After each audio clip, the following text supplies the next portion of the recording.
Everyone, स्वागत है आपका हमारे YouTube channel study civil with civil में। तो जैसा कि आप सबको मालूम है, हमारे एनवायरमेंटल इंजीनियरिंग के सीरीज़ में अब ये अगला पार्ट आने जा रहा है। अब तक हम लोग पढ़ चुके हैं कि वाटर सप्लाई इंजीनियरिंग में वाटर सप्लाई इंजीनियरिंग के बारे में हमने सबसे पहले जाना कि वाटर सप्लाई इंजीनियरिंग में क्या कौन से वाटर सप्लाई इंजीनियरिंग कितने स्टेप्स में बटा हुआ है, जिसमें से पहला स्टेप्स था डिमांड एंड पॉपुलेशन फोरकास्टिंग।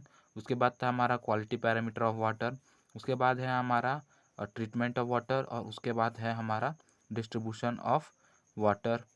तो इसमें से हम डिमांड ऑफ वाटर और साथ ही साथ पॉपुलेशन फोरकास्टिंग जो है वह हम पढ़ चुके हैं पिछले वीडियोज़ में। और अब हम पढ़ेंगे क्वालिटी पैरामीटर्स ऑफ वाटर। तो क्वालिटी पैरामीटर्स ऑफ वाटर, किसी भी चीज़ की क्वालिटी क्या होती है, किसी भी चीज़ का क्वालिटी पैरामीटर क्या होता है। क्वालिटी पैरामीटर यानी कि क्वालिटी पैरामीटर कोई भी वो प्रॉपर्टी, किसी भी चीज़ की वो प्रॉपर्टी, वो गुण जो किसी क्वालिटी को डिफाइन करता हो। कोई प्रॉपर्टी मतलब अ, वो प्रॉपर्टी जो किसी क्वालिटी को डिफाइन करता हो, किसी क्वालिटी को डिस्कवर करता हो, उसे को हम क्वालिटी पैरामीटर कहते हैं। तो there are properties that ascertain, या फिर यहाँ पे हम डिफाइन वर्ड का भी यूज़ कर सकते हैं। तो properties that define qualities of raw water are termed as quality parameter.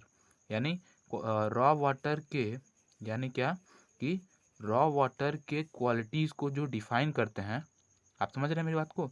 यानी जो रॉ वाटर है उसके क्वालिटीज़ को जो डिफाइन करेगा उसे हम क्वालिटी पैरामीटर बोलेंगे।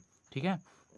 तो वो प्रॉपर्टी जो रॉ वाटर या फिर किसी भी चीज़ के क्वालिटी को डिफाइन करती है उसे हम क्वालिटी पैरामीटर कहते हैं। ठीक है। और देखिए, किसी भी चीज़ में, ठीक है, किसी भी चीज़ में, चाहे वो वाटर है या फिर कोई अदर मटेरियल है या फिर कोई भी अदर चीज़ है, तो उसमें जो भी आपके इम्प्योरिटीज़ हैं वो तीन तरह से हो सकती हैं। पहला फिजिकल, दूसरा केमिकल और तीसरा बायोलॉजिकल। फिजिकल पैरामीटर्स, तो आज के वीडियो में हम फिजिकल पैरामीटर्स के बारे में सबसे पहले जानेंगे। तो फिजिकल वाटर क्वालिटी क्या होती है। तो वो वाटर क्वालिटी, वो प्रॉपर्टीज़, वाटर की वो फिजिकल प्रॉपर्टीज़, कौन से प्रॉपर्टीज़, फिजिकल प्रॉपर्टीज़ जो रॉ वाटर के क्वालिटी को डिफाइन करती हैं। ठीक है। फिजिकल क्वालिटी पैरामीटर्स के अंडर में आती हैं। ठीक है। तो physical properties that define quality of water, ठीक है, is considered to be physical quality parameter. यानी वो फिजिकल प्रॉपर्टीज जो क्या करें, वाटर के क्वालिटी को डिफाइन करें, क्या कहलाती हैं, फिजिकल क्वालिटी पैरामीटर कहलाती हैं। तो इनमें सबसे पहले हमारा क्या आता है, तो पहले आता है हमारा सस्पेंडेड सॉलिड्स। इसमें क्या होता है कि जैसा कि हमको मालूम है कि कभी रॉ वाटर या कभी कभी जो हम पानी देखते हैं, अगर वो पानी साफ़ ना हो, ठीक है, तो उसमें क्या होते हैं, कण होते हैं। कैसे कण, जो हमेशा उसमें पानी में लटके हुए होते हैं। सस्पेंडेड मतलब होता है लटके हुए हैं। सस्पेंडेड पार्टिकल्स का जो साइज़ होता है, सस्पेंडेड सॉलिड्स की जो साइज़ होती है वो 100 नैनोमीटर, कितना, 100 नैनोमीटर से क्या होता है, बड़ा होता है। यानी जो पानी में वो कण, पानी में यानी रॉ वाटर में वो पार्टिकल्स जिनकी साइज़ क्या हो, 100 नैनोमीटर से बड़ी हो, ठीक है, उनको हम क्या कहेंगे, सस्पेंडेड सॉलिड्स कहेंगे। तो suspended solids as per environmental protection agency, the maximum permissible limit is 30 mg per litre और 30 ppm फॉर ड्रिंकिंग वाटर। यहाँ पे ppm का मतलब होता है पार्ट्स पर मिलियन। मतलब कि एनवायरमेंटल प्रोटेक्शन एजेंसी के अकॉर्डिंग जो किसी भी वाटर में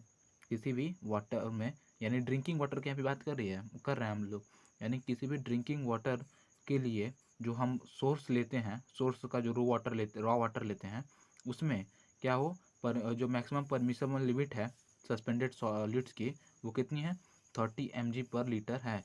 मतलब कि अगर किसी सोर्स के रॉ वाटर में हमारा जो सस्पेंडेड सॉलिड्स हैं वो कितने हो, 30 ppm, यानी पार्ट्स पर मिलियन, 30 पार्ट्स पर मिलियन, यानी 1 ppm जो होता है वो आपका इक्वल होता है किसके बराबर, 1 mg पर लीटर के बराबर।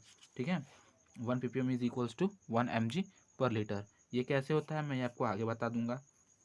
तो यहाँ पे बात हो रही थी कि अगर किसी भी सोर्स से हम रॉ वाटर लेते हैं और उस रॉ वाटर में जो आपका सस्पेंडेड सॉलिड है वो अगर 30 ppm से ज़्यादा होता है तो हम वो उसको मतलब तो हम उसको कंसीडर नहीं करेंगे, हम उसको यूज़ नहीं करेंगे, क्योंकि अगर हम उस वाटर को यूज़ करेंगे तो उसको प्यूरीफाई करने में, उसको ट्रीट करने में हमारा जो है इतना ज़्यादा कॉस्ट लग जाएगा कि हमको अनइकोनॉमिकल पड़ जाएगा। ठीक है, और हम लोग अनइकोनॉमिकल को हम लोग हैं इंजीनियर, हम लोग अनइकोनॉमिकल कंसिडर नहीं करते हैं। ठीक है, तो उसके जगह पे हम कोई दूसरा सोर्स अगर अवेलेबल है तो उसको यूज़ कर सकते हैं, या अदरवाइज़ फिर इसी को करना पड़ेगा, तो ये हमको ज़्यादा कॉस्टली पड़ेगा। ठीक है, तो जो सस्पेंडेड सॉलिड्स होते हैं उसके लिए जो हमारा परमिसिबल लिमिट होता है, मैक्सिमम परमिसिबल लिमिट, वो होता है 30 mg/लीटर, यानी 30 ppm। ठीक है, अब तो ये हो गया पहला प्रॉपर्टी, क्या, सस्पेंडेड सॉलिड, यानी उसमें जो भी रॉ वाटर ले रहे हैं हम, उसमें जो भी आपका सस्पेंडेड सॉलिड होना चाहिए वो कितना होना चाहिए, मैक्सिमम 30 mg/लीटर। अब बात होती है टर्बिडिटी की। टर्बिडिटी किसी भी वाटर का वो प्रॉपर्टी होता है जिसके थ्रू जो सनलाइट होता है या फिर जो लाइट होता है, सनलाइट ही नहीं, कोई भी लाइट, जो लाइट होता है वो क्या हो जाए, अब्जॉर्ब हो जाए या फिर स्कैटर हो जाए। मतलब क्या, कि जैसे अगर कोई ग्लास ऑफ वाटर है और उसमें पूरा पानी भरा है आपने, लेकिन आप इसके आर पार नहीं देख पा रहे हैं, तो आप क्या कहेंगे कि ये वाटर में टर्बिडिटी बहुत ज़्यादा है। क्या है, टर्बिडिटी बहुत ज़्यादा है, मतलब कि इसमें से जो सनलाइट पास हो रही है इस वाटर से, वो पूरी तरह से पास नहीं हो पा रही।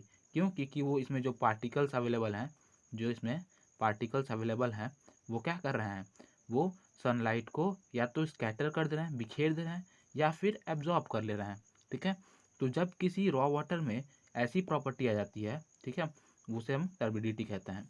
मतलब कि उसमें ट्रांसपेरेंसी या फिर क्लियरिटी को रिप्रेजेंट कर सकता है। आप एक तरह से कह सकते हैं कि जो टर्बिडिटी होता है वो रिप्रेजेंट करता है किसको, ट्रांसपेरेंसी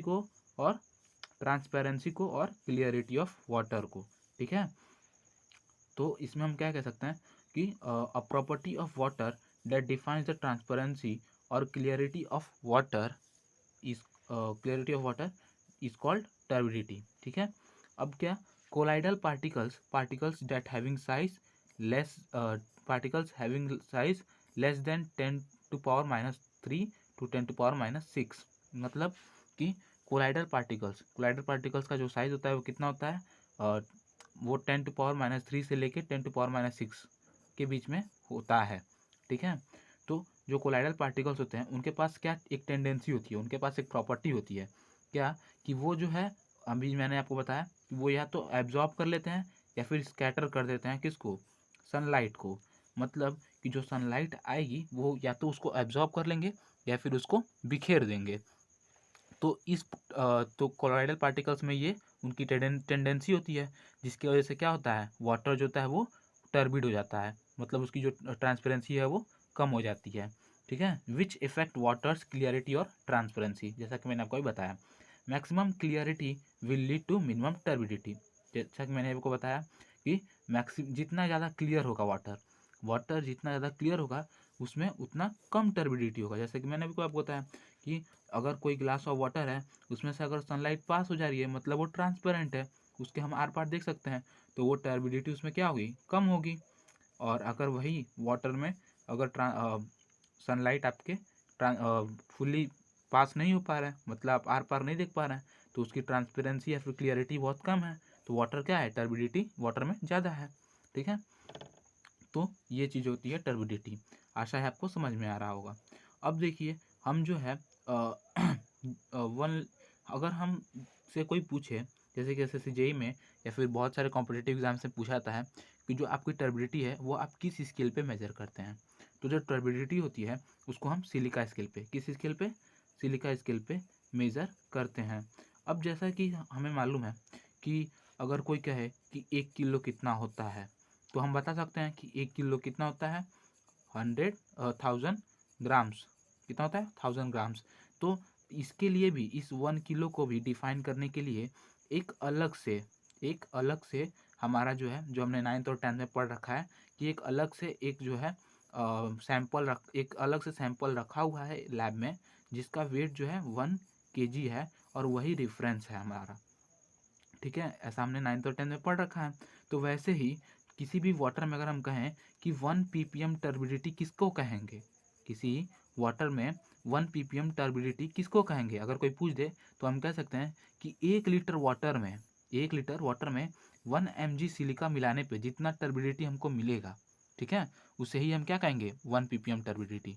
ठीक है, मतलब कि 1 लीटर पानी में जब हम 1 mg सिलिका मिलाएंगे तो वो जितना टर्बिडिटी प्रोड्यूस करेगा, मतलब जितनी ट्रांसपेरेंसी या फिर क्लियरिटी को कम करेगा या फिर जितना अनक्लियरिटी प्रोड्यूस करेगा, उसे ही हम क्या कहेंगे 1 ppm ऑफ टर्बिडिटी। ठीक है, तो ये हो गया 1 ppm ऑफ टर्बिडिटी का डिफिनेशन। अब क्या होता है, measure of extent to which light is either absorbed और scattered by suspended particles in water. ठीक है, तो जैसा कि मैंने बताया कि टर्बिडिटी जो है उसी का मेजर होता है, टर्बिडिटी जो है इसी का मेजर है कि जो लाइट है वो कितना एब्जॉर्ब या फिर स्कैटर हो रहा है सस्पेंडेड पार्टिकल्स के द्वारा वाटर में। ठीक है, और ये ऑब्जेक्शनल इसलिए है, ये जो है हम यहाँ पे जो भी क्या बोलते हैं प्रॉपर्टीज़ या फिर जो भी पैरामीटर्स पढ़ेंगे, उन सब का एक परमिसिबल लिमिट होगा कि हाँ भाई, अगर इससे ज़्यादा हुआ तो हम उसको नहीं लेंगे, क्योंकि उससे ज़्यादा अगर हुआ तो हमको उसको ट्रीट करने में ज़्यादा कॉस्ट लग जाएगा, तो हमको वो अनइकोनॉमिकल पड़ जाएगा। ठीक है, तो वैसे ही हर चीज़ के अगर हम किसी चीज़ को कंसिडर कर रहे हैं कि हाँ मतलब हाँ भाई, इसको अगर हम 1 किलो से ज़्यादा लेंगे तो ये हमको घाटा करेगा, तो क्यों घाटा करेगा, इसका कोई रीज़न होगा, तभी तो हम उसको बता रहे हैं। तो इसीलिए हम यहाँ पे टर्बिडिटी का रीज़न है कि ये ऑब्जेक्शनल क्यों है। टर्बिडिटी ऑब्जेक्शनल इसलिए है क्योंकि फर्स्ट ऑफ ऑल तो आप सबको मालूम है कि क्या कह रहा है, एस्थेटिकली प्लीजिंग नहीं है, डिसप्लीजिंग है। एस्थेटिकली डिसप्लीजिंग है मतलब दिखने में अच्छा सुंदर नहीं है। क्या है, पहला रीज़न क्या है, एस्थेटिकली डिसप्लीजिंग। ठीक है, उसके बाद it provides absorption site for chemical and biological agent thereby reducing the efficiency of further treatment. हो सकता है कि जो भी इसमें जैसा कि आप सबको मालूम है कि अभी मैंने आपको बताया कि जो भी कोलाइडल पार्टिकल्स होते हैं उनके वजह से ये अकर होता है टर्बिडिटी। तो हो सकता है कि वो जो कोलाइडल पार्टिकल्स हो वो खुद एक तरह के बायोलॉजिकल या फिर केमिकल एजेंट हो, जो कि हमारे वाटर के फर्दर ट्रीटमेंट को अफेक्ट करे। मतलब मान लीजिए कि जो आपका कोलाइडल पार्टिकल्स हैं, ठीक है, वो किसी तरह से एक्टिव हैं और बायोलॉजिकली एक्टिव हैं, किसी तरह से बायोलॉजिकली एक्टिव हैं, तो वो आगे चल के अगर आप ट्रीटमेंट में आप आगे चल के ट्रीटमेंट में डिसइंफेक्शन करेंगे तो डिसइंफेक्शन में ये आपको क्या करेगा, दिक्कत करेगा। तो वैसे ही यहाँ पे वही बात बोली जा रही है कि it provides absorption sites for chemical and biological agent thereby reducing the efficiency of further treatment, यानी आगे के ट्रीटमेंट को ये क्या कर सकते हैं, इफेक्ट कर सकते हैं। ठीक है, दे में ऑल्सो भी बायोलॉजिकली एक्टिव, जैसा कि मैंने आपको बताया कि वो बायोलॉजिकली एक्टिव भी हो सकते हैं। ठीक है, विच में result in causing various diseases, जिसकी वजह से फर्दर ट्रीटमेंट तो आपका इफेक्ट होगा ही, या फिर ये इसके साथ साथ ये भी हो सकता है कि ये आपको इससे पहले ही वेरियस डिसीजेस से कॉज कर दे, वेरियस डिसीजेस का खुद सोर्स बन जाए। चौथा चीज़ ये है कि जो टर्बिडिटी है, turbidity interfere with light penetration and hence with photosynthesis process which में indirectly leads to oxygen deficiency. इस लाइन का मतलब क्या है कि जो टर्बिडिटी है वो क्या करती है, वो आपके लाइट पेनिट्रेशन, यानी कि जो लाइट का पेनिट्रेशन है उसको क्या करती है, इफेक्ट करती है, उसको इंटरफेयर करती है, उसको कम करती है। तो जिससे क्या होता है कि जो भी हमारे लेक या फिर जो भी रिवर में हमारे जो नीचे पानी में जो हमारे प्लांट्स हैं उनको क्या होता है, फुल्ली अच्छे तरह से पूरे सनलाइट नहीं मिल पाती है, जिसकी वजह से क्या होता है, फोटोसिंथेसिस अफेक्ट होता है। और फोटोसिंथेसिस अफेक्ट होता है, जैसे आपको मालूम है प्लांट क्या करते हैं, ऑक्सीजन निकालते हैं फोटोसिंथेसिस में, अगर इस प्रोसेस में, तो फोटोसिंथेसिस प्रोसेस कम होगा तो ऑक्सीजन कम होगा, और ऑक्सीजन कम होगा तो हमारा जो वाटर है वो अपने आप ही उसकी क्वालिटी ख़राब हो जाएगी। तो इसीलिए ये इनडायरेक्टली क्या करता है, ऑक्सीजन की डिफिशियंसी को लीड करता है। अब देखिए, जो टर्बिडिटी का मेजरमेंट है वो हम 4 तरह से कर सकते हैं। ठीक है, तो जो टर्बिडिटी का मेजरमेंट है वो हम 4 तरह से, यानी 4 इक्विपमेंट का यूज़ करके कर सकते हैं। पहला है टर्बिडिटी रॉड, दूसरा है जैक्सन टर्बिडिटी मीटर, तीसरा है बेली टर्बिडिटी मीटर और चौथा है नेफेलोमीटर। ठीक है, कौन सा टर्बिडिटी रॉड, जैक्सन टर्बिडीमीटर, उसके बाद बेली टर्बिडीमीटर और फिर नेफेलोमीटर। तो पहला टर्बिडिटी रॉड के बारे में हम पढ़ेंगे। तो टर्बिडिटी रॉड में क्या होता है कि इसमें एक आपका रॉड होता है। सबसे पहले एक आपका कंटेनर समझिए, ये आपका एक कंटेनर है। ठीक है, इस कंटेनर में क्या होता है, एक ऐसे स्केल होता है। ठीक है, और इस स्केल में ग्रेजुएशंस होंगे, जनरल सी बात है, स्केल है तो ग्रेजुएशंस होंगे ही। और ये ग्रेजुएशंस कैसे होते हैं, ये ग्रेजुएशंस जो होते हैं वो डाउनवर्ड डाउनवर्ड इंक्रीज होते हैं।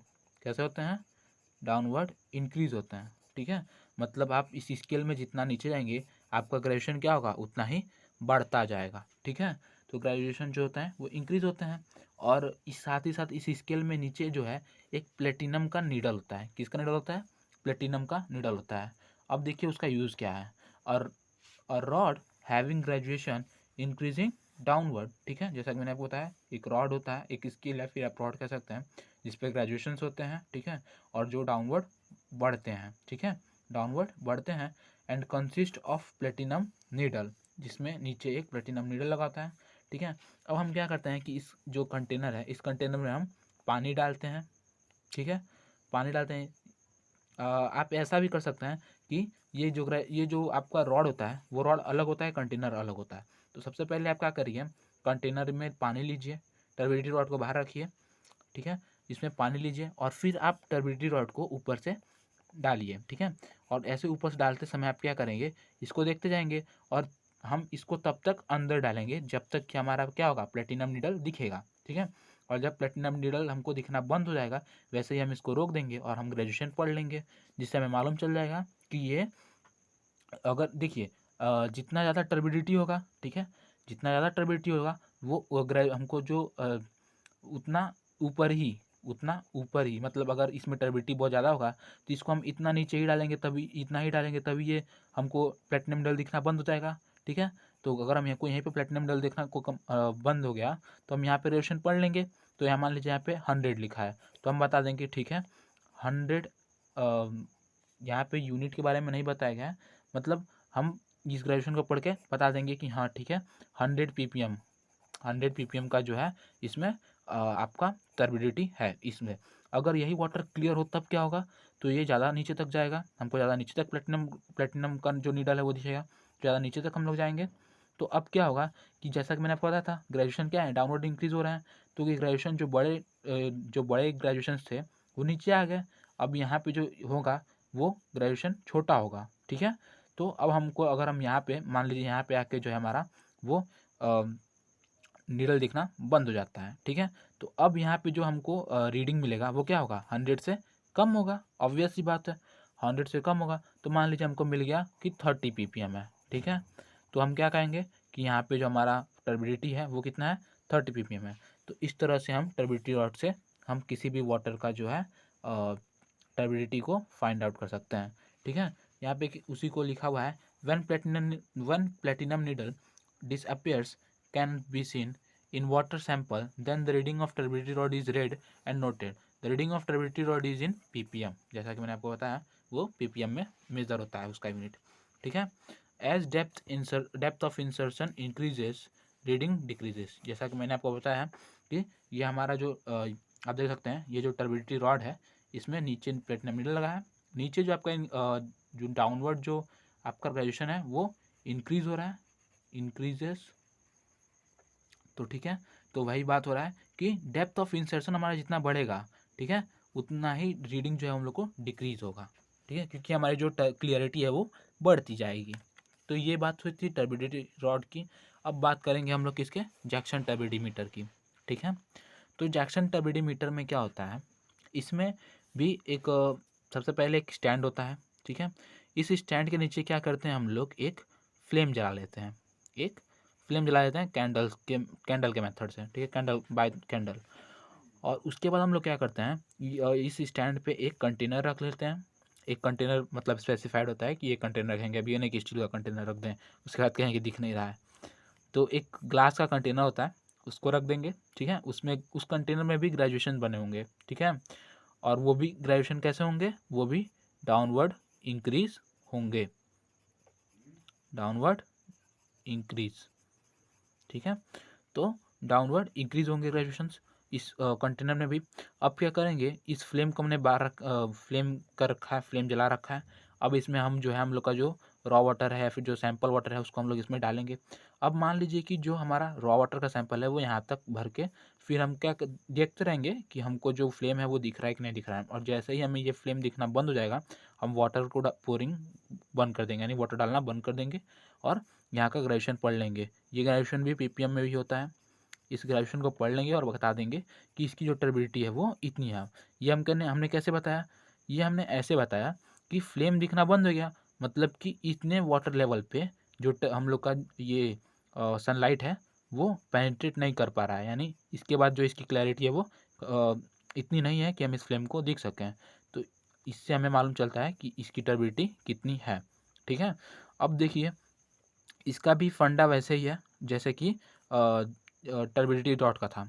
टर्बिडिटी रॉड में भी सेम यही बात थी कि हमें प्लेटिनम नीडल जो है वो दिखना बंद हो जाता था तो हम उसको मेज़र कर लेते थे। वैसे ही इसमें फ्लेम दिखना बंद हो जाता है तो हम उसको मेज़र कर लेते हैं। इसमें भी जो है रीडिंग जो है वो आपका डाउनवर्ड इंक्रीज़ होता है, ठीक है।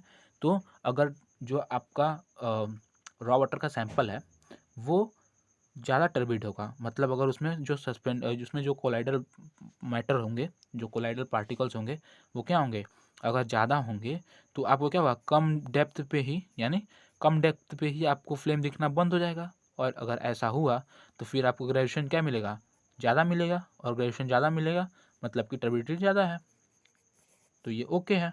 और वैसे ही अगर जो है इसका जो वाटर है वो क्लियर है, ठीक है, यानी कोलाइडल पार्टिकल्स हैं वो कम है, तो क्या होगा, आपका जो वाटर लेवल है वो कुछ बढ़ेगा, ऊपर तक आएगा, ठीक है। तो इससे क्या होगा, आपका जो ग्रेजुएशन है वो क्या मिलेगा, इसके कंपैरिजन में कम मिलेगा, क्योंकि डाउनवर्ड इंक्रीज हो रहा था तो अपवर्ड डिक्रीज होगा, तो उससे इसके कंपैरिजन में कम मिलेगा। तो हम कह सकते हैं कि जो वाटर है वो हम लोग का वाटर की जो टर्बिडिटी है वो इतनी है, ठीक है। तो ऐसे होता है जैक्सन टर्बिडिटी मीटर का जो प्रोसेस है, वर्किंग प्रोसेस वो ऐसे होता है। अब यहाँ पे हम थोड़ा थियरी पढ़ लेते हैं। Level of water Jackson turbidity meter में level of water in container है, in container is increased till the image of flame disappears. जब तक हमको फ्लेम जो है डिसअपेयर ना हो जाए तब तक हम लोग जो है वाटर का लेवल बढ़ाते रहेंगे। The graduation are increase downward, जैसा कि मैंने आपको बताया ग्रेजुएशन जो है वो डाउनवर्ड इंक्रीज होता है। This method is used for water having turbidity greater than 25 ppm। ये मेथड उन रॉ वाटर्स के लिए यूज़ होता है, उन सैंपल वाटर्स के लिए यूज़ होता है जिनका जो टर्बिडिटी है वो क्या है, 25 ppm, किससे 25 ppm से ज़्यादा है, ठीक है। अगर 25 ppm से ज़्यादा है तो हम उसकी सा यूज़ करेंगे, जैक्सन टर्बिडिटी मीटर का, ठीक है।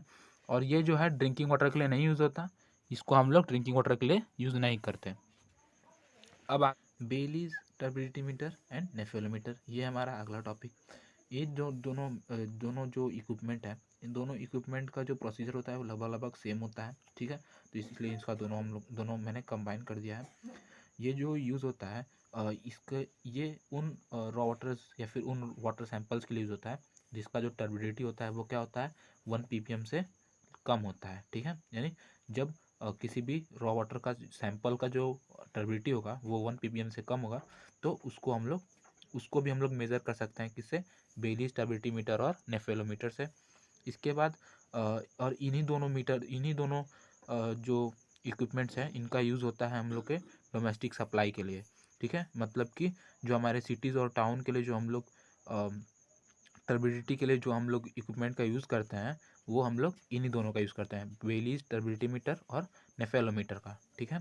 इसके बाद ये जो नेफेलोमीटर है, इसको नेफेलोमीटर में जो हम लोग टर्बिडिटी को मेज़र करते हैं वो NTU में मेज़र करते हैं, ठीक है। यानी यूनिट जो है यहाँ पे टर्बिडिटी का वो क्या हो जाता है, NTU। NTU का फुल फॉर्म क्या होता है, नेफेलोमीटर टर्बिडिटी यूनिट, ठीक है। और सिमिलरली मतलब ऐसे ही जैक्सन टर्बिडिटी मीटर का जो यूनिट होता है वो होता है जैक्सन टर्बिडिटी यूनिट, ठीक है, JTU। जैसे NTU वैसे ही JTU, ठीक है। और इसकी भी JTU की वैल्यू मैंने आपको बताई रखी है, कितनी होती है, 1 JTU जो होगा वो बराबर होता है किसके, 1 ppm के। वैसे ही 1 NTU भी बराबर होता है 1 ppm के। ठीक है, ये मतलब बस बोलने के लिए है कि हाँ नेफिलोमीटर टर्बिडिटी यूनिट।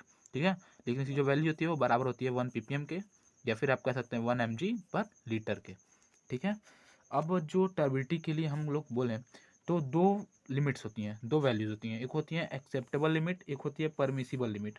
एक्सेप्टेबल लिमिट मतलब क्या होती है कि हाँ अगर कोई रॉ वाटर है, ठीक है, कोई रॉ वाटर है और उसमें जो टर्बिडिटी है वो एक्स वैल्यू है, x% है या फिर x ppm है। ठीक है, तो हम लोग कहते हैं कि चलो इतना है तो चल जाएगा, हम लोग यूज़ कर लेंगे। और एक वैल्यू होती है कि अगर किसी रॉ वाटर में y ppm वैल्यू है, ठीक है, और y ppm वैल्यू है और मतलब इससे अगर ज़्यादा हो तो ये हम लोग यूज़ नहीं कर सकते। एक वैल्यू होती है कि मतलब ज़्यादा से ज़्यादा जितना होना था वो यही है, इससे ज़्यादा हुआ तो हम लोग क्या करेंगे, रिजेक्ट कर देंगे। ठीक है, उसका हम लोग यूज़ नहीं करेंगे। और एक होती तो ये इस वैल्यू को, जिसका मतलब जिससे ज़्यादा वैल्यू जो अगर हो तो हम उसको ट्रीट भी नहीं कर सकते, ट्रीट भी नहीं कर सकते। अगर इससे ज़्यादा वैल्यू हुआ और हम लोग उसको ट्रीट करेंगे तो हम लोग को अनइकोनॉमिकल पड़ जाएगा। ठीक है, तो मतलब जितने का मुर्गी नहीं उतने का मसाला। ठीक है, तो ये होता है परमिसिबल लिमिट। परमिसिबल लिमिट में क्या होता है कि उससे ज़्यादा वैल्यू हम लोग अलाउ नहीं करते हैं। ठीक है, और जो एक्सेप्टेबल लिमिट होता है वो वैल्यू होता है जिसको हम लोग एक्सेप्ट कर लेते हैं, मतलब उसमें आपको ट्रीटमेंट का भी ज़रूरत नहीं पड़ता है। अगर किसी रॉ वाटर में या फिर किसी भी मटेरियल में जब का जो वैल्यू है, किसी भी क्वालिटी पैरामीटर का जो वैल्यू है वो आपके एक्सेप्टेबल लिमिट से अगर कम हुआ तो वहाँ पे ट्रीटमेंट की आवश्यकता है ही नहीं। और अगर जो आपका एक्सेप्टेबल लिमिट है उससे ज़्यादा हुआ, ठीक है, उससे ज़्यादा हुआ लेकिन परमिसेबल लिमिट से कम हुआ या फिर इसके बराबर हुआ तो वहाँ पे ट्रीटमेंट की ज़रूरत पड़ती है। ठीक है, तो वैसे ही यहाँ पे बात हो रही है टर्बिडिटी की। तो जो टर्बिडिटी का जो एक्सेप्टेबल लिमिट होता है वो क्या होता है 1 mg/लीटर या फिर 1 NTU। ठीक है, यानी 1 ppm जो होता है क्या होता है, एक्सेप्टेबल लिमिट होता है टर्बिडिटी का। और परमिसिबल लिमिट कितना होता है 5 mg/लीटर या फिर 5 NTU। और कॉज फॉर रिजेक्शन, यहाँ पे जो परमिसिबल लिमिट और कॉज फॉर रिजेक्शन होता है, जो दोनों जो पॉइंट है वो सेम है। यानी कॉज फॉर रिजेक्शन जो होता है आपका 5 mg/लीटर या फिर 5 NTU होता है। मतलब क्या कि अगर इससे ज़्यादा वैल्यू हुआ तो वो क्या हो जाएगा, रिजेक्ट हो जाएगा। ठीक है, तो यहाँ पे मैंने वही समझाया है कि एक्सेप्टेबल लिमिट मतलब does not need treatment and permissible limit need to be treated. ठीक है, इससे अगर कम हुआ तो। और कॉज फॉर रिजेक्शन हुआ अगर value greater than which no treatment will be done because uneconomically, it will become uneconomical. अब इसके बाद हम लोग पढ़ेंगे कलर के बारे में। तो जैसा कि हमें मालूम है अगर किसी भी चीज़ की फिजिकल पैरामीटर की बात हो रही है, क्वालिटी पैरामीटर की बात हो रही है, तो वहाँ पे कलर जो है एक one of the most important point या फिर one of the most important topic बन जाता है। ठीक है, किसी भी अगर चीज़ की हम लोग बात करते हैं किस कब फिजिकल पैरामीटर के अंडर में। ठीक है, तो कलर जो है, वाटर का कलर जो है वो हम लोग किसे में वो हम नॉर्मली आपको अभी जो बताया टर्बिडिटी भी एक तरह का कलर ही शो करता था। लेकिन यहाँ पे देखिए बहुत बच्चों को होता है, आप लोगों में से उनको ये डाउट होगा कि भैया टर्बिडिटी था, ठीक है, टर्बिडिटी था, इसमें भी क्या होता था, ये भी आपका जो है क्या कहते हैं गंदा दिखता था, इसमें भी आपका कलर ही इफेक्ट हो रहा है। आप देखें तो इसमें भी कलर ही इफेक्ट हो रहा है जो ट्रांसपेरेंसी और क्लियरिटी को ख़त्म कर दे रहा है। ठीक है, तो हम फिर अलग से क्यों कलर पड़ रहे हैं, है कि नहीं। तो यहाँ पे अगर आप ध्यान से देखें तो बात हो रही है टर्बिडिटी की, तो यहाँ पे जो बात हो रही थी वो किसकी हो रही थी, कोलॉइडल पार्टिकल्स की। किसकी, कोलॉइडल पार्टिकल्स की। ठीक है, यानी यहाँ पे जो है कोलॉइडल पार्टिकल्स अवेलेबल हैं। अगर हम टर्बिड वाटर है उसको हम लोग कुछ टाइम के लिए छोड़ दें, 1 दिन 2 दिन 2 घंटा 3 घंटा के लिए छोड़ दें, तो जो पार्टिकल्स अवेलेबल हैं उसमें वो क्या होंगे, बैठ जाएंगे। और at some time of period at some period of time sorry at some period of time जो है ये वाटर जो क्या होगा अपने आप क्लीन हो जाएगा और यहाँ पे जो आपका जो मटेरियल है कोलाइडल पार्टिकल्स वो बैठ जाएंगे। ठीक है, तो ये चीज़ होता है किसमें, टर्बिडिटी में। लेकिन जो कलर में यहाँ पे बात हो रहा है वो क्या होता है, यहाँ पे डिजॉल्व मैटर की बात हो रही है।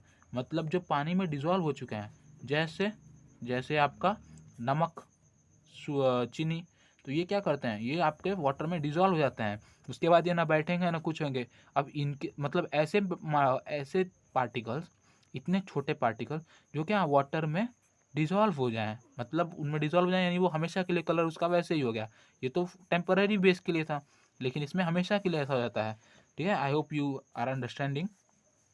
तो colour is produced by suspended matter and dissolve matter, दोनों के थ्रू हम लोग को कलर मिलता है। लेकिन जो सस्पेंडेड मैटर में मिलता है वो क्या होता है, अपेरेंट कलर होता है, और जो डिजॉल्व मैटर में यूज मिलता है वो हमको क्या मिलता है, ट्रू कलर होता है। यानी कलर भी हम लोग का कितने टाइप का होता है, कलर भी आपका 2 टाइप का होता है, अपेरेंट कलर और ट्रू कलर। अपेरेंट कलर में आपका कौन सा कलर होता है, जो हमको सस्पेंडेड मैटर से मिलता है, और ट्रू कलर कौन सा होता है, जो हमको डिजॉल्व मैटर से मिलता है। ठीक है, और कलर ऑब्जेक्शनल क्यों होता है, तो मतलब किसी भी चीज़ का है कि हाँ ये अगर ये ऑब्जेक्शन का पॉइंट है तो वो क्यों, तो यहाँ पे है फर्स्ट ऑफ ऑल तो एस्थेटिकल डिस्प्लेजिंग है, क्या है, एस्थेटिकल डिस्प्लेसिंग है। और दूसरा ये कि जो कलर कॉजिंग एजेंट होते हैं वो क्या होते हैं, कार्सिनोजेनिक होते हैं, यानी कैंसर कॉजिंग एजेंट होते हैं। ठीक है, कार्सिनोजेनिक, इस पॉइंट को याद रखें। ठीक है, कलर कॉजिंग एजेंट जो होते हैं वो आपके कार्सिनोजेनिक होते हैं, यानी कैंसर कॉजिंग एजेंट होते हैं। ठीक है, अब यहाँ पे कुछ ऐसे केमिकल्स हैं, फिर कुछ ऐसे एजेंट हैं, ठीक है, जो कैसा कलर प्रोवाइड करते हैं वाटर में, वो यहाँ पे बताया गया है। तो आयरन ऑक्साइड, ये तो जन्मजात लाल होता है, सबको मालूम है। ब्रिक हो, सीमेंट हो, किसी भी चीज़ में अगर आप बात करें, अगर वहाँ पे आयरन ऑक्साइड की बात होती है तो मतलब वहाँ पे कलर कैसा आने वाला है, रेडिश कलर आने वाला है, लाल। ठीक है, उसके बाद होता है मैग्नीज ऑक्साइड, कलर की बात हो, आयरन ऑक्साइड की हो गई हो तो मैग्नीज ऑक्साइड, मतलब ये भी पीछे नहीं रहता। ठीक है, तो उसके बाद मैग्नीज ऑक्साइड की अगर बात करें तो कैसा, ब्राउन या ब्राउनिश ब्लैकिश कलर ये प्रोवाइड करता है। ठीक है, तो मैग्नीज ऑक्साइड जो कलर प्रोवाइड करता है वो कैसा करता है, ब्राउन और blackish colour. Iron oxide reddish colour. उसके बाद होता है ह्यूमिक एसिड। ह्यूमिक एसिड जो है नॉर्मली जो हम लोग ह्यूमंस हैं, ह्यूमंस के जो वेस्ट मटेरियल होते हैं, जो आपका यूरिया और यूरिन जो आपका मिलता निकलता है, उसको उसमें जो है आपका ह्यूमिक एसिड पाया जाता है। तो ह्यूमिक एसिड जो होता है वो क्या करता है, वो कैसा कलर इम्पार्ट करता है, वो येलोइश और ब्राउन कलर इम्पार्ट करता है आपके वाटर में। ठीक है, और जो हाँ, और ये बहुत इंपॉर्टेंट पॉइंट है, इसको नोट कर लेना आप लोग, कि कलर जो हम लोग मेज़र करते हैं वो किससे करते हैं, टिंटोमीटर से। टिंटोमीटर एक ऐसा इक्विपमेंट होता है जिसके थ्रू हम लोग क्या करते हैं, वाटर के कलर को मेज़र करते हैं। ठीक है, और ये जो हम लोग मेज़र करते हैं वो उसका जो यूनिट होता है उसको क्या कहते हैं हम लोग, ट्रू कलर यूनिट। यानी इसको हम लोग जो एक्सप्रेस करेंगे वो कैसे करेंगे, ट्रू कलर यूनिट्स में करेंगे। इसको हम लोग हेजन यूनिट भी बोलते हैं। ठीक है, तो ट्रू कलर यूनिट्स को TCU भी लिख सकते हैं शॉर्टकट में। तो TCU या फिर ट्रू कलर यूनिट्स और हेजन यूनिट्स में हम लोग क्या करते हैं, कलर को एक्सप्रेस करते हैं। अब बात आती है एक्सेप्टेबल लिमिट की और परमिसिबल लिमिट की। ठीक है, तो जब बात आती है एक्सेप्टेबल लिमिट और परमिसिबल लिमिट की, तो एक्सेप्टेबल लिमिट कितना होता है कलर का, तो वही 5 TCU यानी 5 हेजन यूनिट, और कॉज फॉर रिजेक्शन मतलब परमिसिबल कितना है, अगर मतलब इससे ज़्यादा नहीं होना चाहिए, मतलब इससे कम हुआ तो चलो ट्रीट कर लेंगे, एक्सेप्टेबल हुआ तो फिर वैसे चल जाएगा, लेकिन अगर इससे ज़्यादा हुआ तो फिर हम लोग यूज़ नहीं करेंगे। तो कॉज फॉर रिजेक्शन कितना है, 25 TCU, यानी अगर 25 TCU से हम लोग का ज़्यादा हुआ तो हम लोग यूज़ रिजेक्ट कर देंगे वाटर को, इसको यूज़ ही नहीं करना है हमको। ठीक है, तो acceptable limit 5 TCU, cause for rejection 25 TCU, और जो हम लोग प्रीफर करते हैं नॉर्मली कि हाँ इतना होगा तो ठीक है, काम चल जाएगा, वो कितना, 15 TCU से 15 TCU तक, मतलब 15 TCU रहे तो हम लोग उसको प्रीफर करते हैं कि चलो ठीक है चल जाएगा। लेकिन 25 TCU से किसी भी हालत में ज़्यादा नहीं होना चाहिए, और 5 TCU रहे तो एक्सेप्टेबल लिमिट है कि हाँ मतलब इतना आराम से चल जाएगा। 5 TCU से कम रहे तो हम उसको बिना ट्रीटमेंट के भी काम चला लेंगे, वहाँ पे ट्रीटमेंट की आवश्यकता नहीं है। अब जो अगला पॉइंट है वो है आपका टेस्ट एंड कलर, कि वाटर का taste and odour, sorry, taste and odour, यानी उसका स्वाद कैसा है और उसमें गंध कैसी है। तो सबको मालूम है पानी जो का जो स्वाद होता है वह कैसा होता है, स्वादहीन होता है। पानी तो स्वादहीन होता है, बहुत लोग बोलेंगे पानी तो भाई मीठा होना चाहिए, तो नहीं भैया, पानी मीठा नहीं होना चाहिए। पानी में थोड़े ना चीनी मिला हुआ है या फिर कुछ ऐसा मिला हुआ है जो उसमें मीठापन ला दे।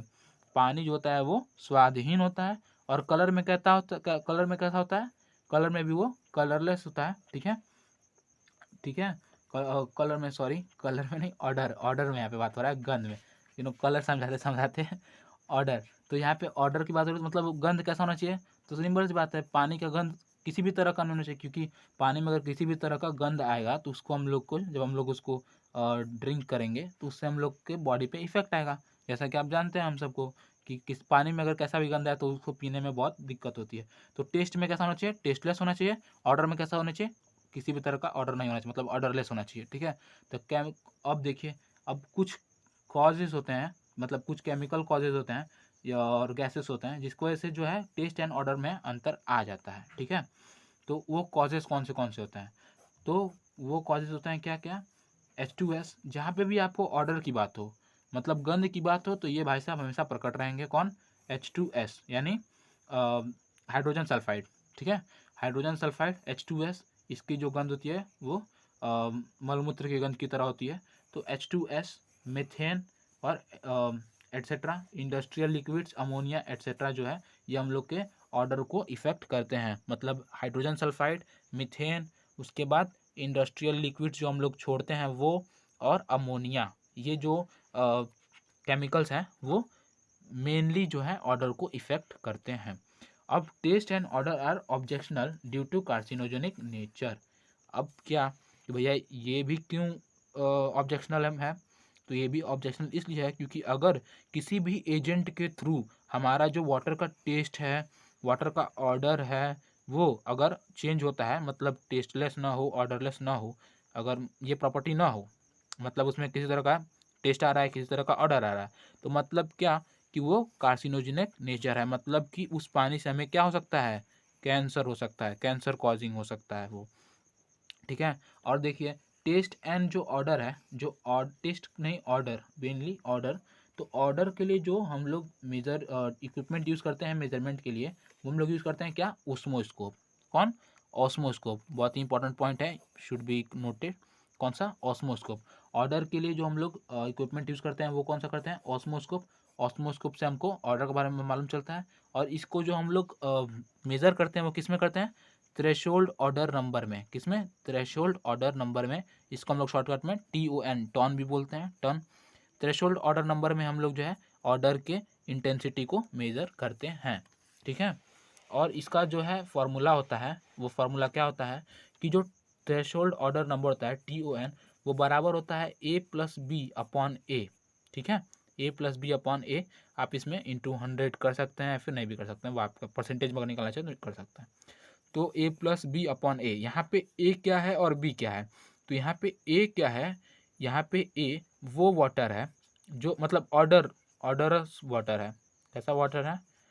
A जो है वो आपका ऑर्डरस वाटर है, मतलब गंध सहित वाटर। मतलब अगर जैसे आपने सैंपल लिया, ठीक है, आपके पास ये सैंपल वाटर है, इसमें कुछ ऑर्डर है, तो इसका आप 5 mg ले लीजिए। ठीक है, इसमें आप 5 mg ले लीजिए, तो ये आपका ऑर्डरस वाटर हो गया कि आपका 5 A जो है वो वैल्यू बताता है, मतलब A में जो है आप 5 एक वैल्यू जो है 5 mg हो गई, मतलब इतना जो है ऑर्डरस वाटर है, इतने में जो गंध आती है। ठीक है, अब इस 5 mg में से गंध को हटाने के लिए, अब इस 5 mg में हमने जो 5 mg लिया था वो, ये तो उस 5 mg को हम लोग यहाँ पे नोट कर लेंगे, और इस 5 mg में से उस ऑर्डर को हटाने के लिए, उस गंध को हटाने के लिए उसमें हम लोग अलग से जो है ऑर्डर फ्री वाटर डालेंगे। कैसा वाटर डालेंगे? ऑर्डर फ्री वाटर डालेंगे। ठीक है, तो ऑर्डर फ्री वाटर डालेंगे, और तब तक डालेंगे जब तक क्या हो, इस वाटर का जो ऑर्डर है वो ख़त्म ना हो जाए। ठीक है, आई होप समझ में आ रहा हो आपका, समझ में आ रहा होगा आपको कि इस ऑर्डरस वाटर में हम लोग ऑर्डर फ्री वाटर तब तक मिलाएंगे जब तक कि जो है ये इसका वो जो है टोटल ऑर्डर ख़त्म ना हो जाए। ठीक है, और इसमें जितना हम लोग वॉल्यूम मिलाएंगे उसको भी हम लोग मेज़र करते रहेंगे, और उसको हम लोग क्या कर देंगे? लिख देंगे, B लिख देंगे। तो मान लीजिए कि इस 5 mg के लिए जो है हमको पूरे 100 mg water, order free water को मिलाना पड़ा, ताकि जो है इसमें का टोटल जो ऑर्डर है वो निकल जाए। तो हम लोग अगर थ्रेशोल्ड ऑर्डर नंबर में इसको हम लोग प्रेजेंट करना चाहें तो कैसे प्रेजेंट करेंगे? तो TON जो होगा वो आपका इक्वल हो जाएगा क्या कि 5 + 100/5, यानी यहाँ पे क्या हो जाएगा आपका 21। ठीक है, तो ये है आपका टॉन, यानी थ्रेशोल्ड ऑर्डर नंबर जो आपका कितना आ गया? 21 आ गया।